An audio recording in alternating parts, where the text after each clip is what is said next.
जब मैं छोटा था तो मुझे लगता था कि मुझे ना काम में मज़ा आना चाहिए। मुझे मेरा पैशन ढूँढना पड़ेगा, मुझे एक ऐसा काम ढूँढना पड़ेगा जिसको मैं करूँ तो मेरे को बहुत मज़ा आए। कि यार अगर मैं ये काम करूँ तो मेरे को मज़ा आना चाहिए, मुझे ऐसा सोचना नहीं पड़े कि यार मैं काम कर रहा हूँ। अगर तुम अपने पैशन का, अपने जुनून का काम करते हो, आपने ऐसी बात सुनी होगी, मैंने भी ऐसी बात सुनी थी कि अगर हम कोई पैशन का काम करते हैं, कोई जुनून वाला काम करते हैं, तो हमें ऐसा लगता नहीं है कि हम काम कर रहे हैं, हम उस काम को करने में हमें मज़ा आने लगता है। ठीक है ना। तो class 6th 7th 8th 9th 10th में भी ये बातें मैं सुनते आ रहा था कि मुझे पैशन की ज़रूरत है। ठीक है, ये जो पढ़ाई लिखाई है, ठीक है, ये सब एक सिर्फ तरीका है पैसे कमाने का। ठीक है, या हमें सिर्फ जॉब दिलवाने के लिए, सब के लिए है। ठीक है, मुझे सिर्फ पैशन चाहिए। वो अगर मैंने एक बार वो मेरा पैशन ढूंढ लिया, सक्सेसफुल बनने से कोई नहीं रोक पाएगा। ठीक है, मुझे वो पैशन ढूंढना पड़ेगा मेरा, जो मैं कर सकता हूँ, जो मैं डेली कर सकता हूँ। आप ऐसे लोगों के बारे में सुनते होंगे कि लोग 24-24 25-25 घंटे काम कर लेते हैं जिनका पैशन होता है। ठीक है, और जिनका पैशन नहीं होता काम में, वो स्ट्रगल करते हैं। ठीक है, तो मुझे ऐसा लगता था कि मुझे मेरा पैशन ढूंढने की ज़रूरत है। तो ये जो डायलॉग है, ये हमारे जो जनरेशन के बच्चे हैं, इनमें काफ़ियों में ये चीज़ होती है कि मुझे मेरा पैशन ढूंढना पड़ेगा, तभी मेरा काम में वर्क, जो दिमाग लगेगा उसमें लगेगा, अदरवाइज़ नहीं लगने वाला। सो 10th में मैंने काइंड ऑफ मेडिटेशन किया काफ़ी सालों तक। साल तो नहीं बोलूँगा, लेकिन काफ़ी समय तक मैंने मेडिटेशन किया। ठीक है, स्टार्टिंग में थोड़ा कम किया, फिर थोड़ा ज़्यादा कर दिया, एंड देन इवेंचुअली मैंने स्केचिंग को दोबारा स्टार्ट किया। मैंने 3 से 4 साल कंटिन्यूस रोज़ 6 घंटा बैठ के स्केचिंग किया। ऑन एन एवरेज बता रहा हूँ आपको। कुछ दिन ऐसे होते थे कि मैं 13-13 घंटे कर रहा हूँ, कुछ दिन होते थे कि मैं 3 से 4 घंटे कर रहा हूँ, लेकिन हाँ, मिनिमम में 4 घंटे तो रोज़ स्केचिंग करता था विथ स्कूल। समझ रहे हो। हालांकि मैंने कभी स्कूल में जाके स्केचिंग नहीं करी, लेकिन स्कूल के बाद आके आराम में, शांति में, रात के 2 बजे तक, 3 बजे तक आराम से एकदम शांति में स्केचिंग करता था। हर हफ्ते एक क्वालिटी वर्क निकालता था और इंस्टाग्राम पे पोस्ट करता था। और उस काम करने में मुझे मज़ा तो नहीं कहूँगा, लेकिन वो सुकून वाली चीज़ बहुत आती थी। अगर आप डिफ्रेंशिएट कर पाओ तो एक मज़ा होता है कि आपने कुछ खाया तो आपको मज़ा आया, आपको कुछ ऐसी चीज़ मिली, एक्साइटिंग चीज़ मिली तो आपको मज़ा आया। ठीक है, आपने किसी ऐसे बंदे से बात करी जिसको आप बहुत पसंद करते हो तो आपको मज़ा आया। उस काम में मज़ा तो नहीं था, लेकिन एक सुकून सा था। जैसे सुकून क्या होता है कि आपने मम्मी पापा के साथ बैठे हो, ठीक है, वो आपको प्यार कर रहे हैं तो सुकून है। आपने कुछ अच्छा गाना सुना है तो उसके बाद कैसा सुकून सा मिलता है। आप सुबह उठे हो, आपकी बहुत अच्छी नींद हुई है तो कैसा सुकून मिलता है। उस टाइप का सुकून था उस काम में। तो वो काम को मैं डेली करता आ रहा था। 3 से 4 साल मैंने वो काम किया लगातार। मेरे माइंड ने ऐसा मान लिया था कि यही मेरा पैशन है, यही मेरा जुनून है, इसी को मुझे करना है।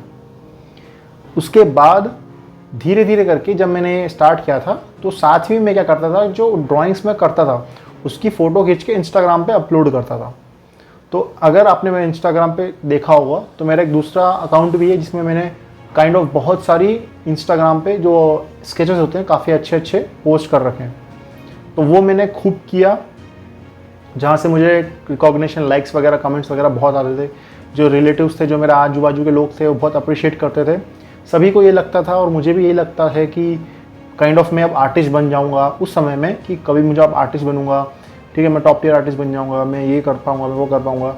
धीरे धीरे करके ना अब मुझे वो रियलाइजेशन होने लगी थी कि मैं आर्टिस्ट बन सकता हूँ। ठीक है, तो मैं उसकी तरफ और मेहनत कर रहा था, मैं और अच्छे तगड़े तगड़े स्केचेस बना रहा था। लेकिन धीरे धीरे करके वो जो सुकून वाली चीज़ है उस काम में से कम होने लगती है। और वो जो मज़ा है, वो मज़ा कब आता है, अब वो सुकून से हटके मज़े पे आ चुकी है। और मज़ा तभी आता है जब मैं इंस्टाग्राम पे पोस्ट करता हूँ। समझ रहे हो। अब मैं प्रोसेस बेस्ड हट के रिवॉर्ड बेस्ड हो चुका हूँ। ये बिल्कुल वैसा ही है कि आपको क्रिकेट खेलने में मज़ा नहीं आता है, लेकिन आपको जब आप क्रिकेट खेलोगे रोज़ 3 से 4 घंटा, तब उसके बाद आपको रोज़ एक ट्रीट मिलेगी जिससे आपको बहुत मज़ा आएगा। सेम मेरे साथ भी था। अब धीरे धीरे करके मेरा वो सुकून वाली चीज़ हटने लग गई थी और अब मेरे को मज़ा आने लगा था उसकी फ़ोटो खींच के इंस्टाग्राम पे पोस्ट करने पे। जब वो आर्ट वर्क पूरा हो जाता उसकी मैं फ़ोटो खींचता, इंस्टाग्राम पे पोस्ट करता, इंस्टाग्राम पे लोग लाइक करते, कमेंट करते कि यार अच्छी बनी है, फिर मैं उस साइकिल को रिपीट करता। अब ये इस तरीके की साइकिल बन गई थी, रादर देन कि मेरे को मज़ा आ रहा है, मैं ड्राइंग कर रहा हूँ, उसको पोस्ट कर रहा हूँ। सो एक टाइम पे आके रिकॉग्निशन काफ़ी अच्छा हुआ, लाइक्स काफ़ी अच्छे हो रहे थे, लोग नए नए लोग फॉलो कर रहे थे, मुझे समझ में आ रहा था कि मैं ग्रो कर पाऊँगा, मैं कर सकता हूँ मैं। लेकिन अब वो पैशन धीरे धीरे करके ख़त्म होने लगा था और मुझे रियलाइजेशन हुआ कि अगर ये पैशन ख़त्म हो रहा है और धीरे धीरे, और जब बताओ ये जो चीज़ होती है ना वो साथ में नहीं होती, वो काफ़ी सारी चीज़ों का मिक्सचर होता है। तो यहीं से ना मेरे दिमाग में एक और बात चल रही थी कि यार मैं अब आर्टिस्ट नहीं बन पाऊँगा। क्यों? क्योंकि मैं बाकी आर्टिस्ट को भी फॉलो कर रहा था और वो बता रहे थे कि आर्टिस्ट में बहुत स्ट्रगल वाली जर्नी होती है, तुम्हें पैसे कमाने के लिए बहुत मेहनत करनी पड़ती है, तुम्हें अपने फ्रेंड्स को पहले तुम्हें अच्छी खासी तुम्हें वो करनी पड़ेगी, ग्रोथ करनी पड़ेगी इंस्टाग्राम पे, या फिर अपने फैन फॉलोइंग ऐसा कुछ बनाना पड़ेगा, तब जाके तुम्हारे प्रिंट्स बिकेंगे या फिर लोग तुम्हें कमीशन वर्क देंगे, इतना पैसा तुम्हारे पास आ पाएगा कि तुम घर चला पाओ। ठीक है। और मैंने बहुत ट्राई किया भी था, 3 से 4 साल तक मैं ट्राई ही कर रहा था कि मैं इंस्टाग्राम पे कैसे कैसे करके ग्रो हो जाऊँ। मैं रोज़ डेली अपलोड कर रहा था, समझ रहे हो। लेकिन बस वो कहते हैं ना कि धीरे धीरे करके ना वो चीज़ हटने लगी दिमाग से, बाकी चीज़ें भी आने लगी, पढ़ाई में मुझे एक्स्ट्रा फोकस करना पड़ा। तो धीरे धीरे करके पूरी जो ड्राइंग वाला मेरा प्रोसेस था वो पूरा कट हो गया इंस्टाग्राम पे से। आज जो भी मैं काम करता हूँ, जो भी एनिमेशन फील्ड में हूँ, जो भी मैं बॉडी बनाता हूँ, जो भी मैं करता हूँ, उन सभी कामों में मज़ा नहीं है या ना के बराबर है। ठीक है। उन सभी कामों में जो भी मैं काम में डेली करता हूँ, जिनमें भी अच्छा हूँ, मैं खुद को मानता हूँ, मैं बॉडी बनाने में अच्छा हूँ, ठीक है, मैं काम करने में अच्छा हूँ, तो जो भी काम मैं करता हूँ उनमें मज़ा कम है, सुकून थोड़ा सा है और मज़ा भी ना के बराबर ही है। लेकिन इन कामों को मैं डेली कंटिन्यूस कर पा रहा हूँ। कैसे? डिसिप्लिन। अब मैं इसे और एक्सप्लेन करूँ, मैं एक कोट बता देता हूँ आपको। वो कोट कहता है, obsession beats talent but discipline beats obsession. इसका मतलब क्या होता है? अगर कोई बंदा बचपन से ही किसी काम में बहुत माहिर है, जैसे कि मैं बचपन से माहिर हूँ फुटबॉल खेलने में, ठीक है, क्रिस्टियानो रोनाल्डो जैसा, सॉरी मेसी की तरह मैं बचपन से फुटबॉल अच्छा खेलता हूँ, तो उसे क्या चीज़ बीट कर सकती है? ऑब्सेशन। ऑब्सेशन मतलब पागलपन, कि अब कोई दूसरा बंदा आया है जो कि मेसी से ज़्यादा पागल है फुटबॉल खेलने के लिए, तो अब वो इतना पागल है कि वो हमेशा फुटबॉल ही खेलता रहता है, तो उस टैलेंट को बीट कर देगा। लेकिन अगर कोई ऐसा बंदा आता है जो बहुत ज़्यादा डिसिप्लिन्ड है, यानी कि उसे भले अच्छा लग रहा हो, उसे भले अच्छा ना लग रहा हो, वो उस काम को करेगा ऑन अ डेली बेसिस, जितना उसने लिखा हुआ है खुद के लिए। एक टैलेंटेड बंदे में, एक ऑब्सेस्ड बंदे में और एक डिसिप्लिन्ड बंदे में क्या अंतर होता है? एक टैलेंटेड बंदा बचपन से उस चीज़ में टैलेंटेड होगा, नथिंग एल्स। एक ऑब्सेस्ड बंदा उस काम को डेली करेगा जब उसको बहुत मज़ा आएगा उस काम में। लेकिन एक डिसिप्लिन बंदा उस काम को डेली करेगा डिस्पाइट उसे मज़ा आ रहा है या नहीं आ रहा है। और अभी मैं जब अपने आप को रिफ्लेक्ट करता हूँ, तो मेरे जो भी अच्छे काम मैं भी कर रहा हूँ वो सभी डिसिप्लिन के थ्रू हो रहे हैं, ना कि ऑब्सेशन टैलेंट। डिसिप्लिन के बिना आपकी लाइफ नहीं चल सकती। और डिसिप्लिन क्या है? वो चीज़ें जो आपके लिए ज़रूरी हैं डिस्पाइट आपको उसमें मज़ा आ रहा है या नहीं आ रहा है। आप मज़े के चक्कर में इस पैशन वाले काम को ढूंढना बंद करो।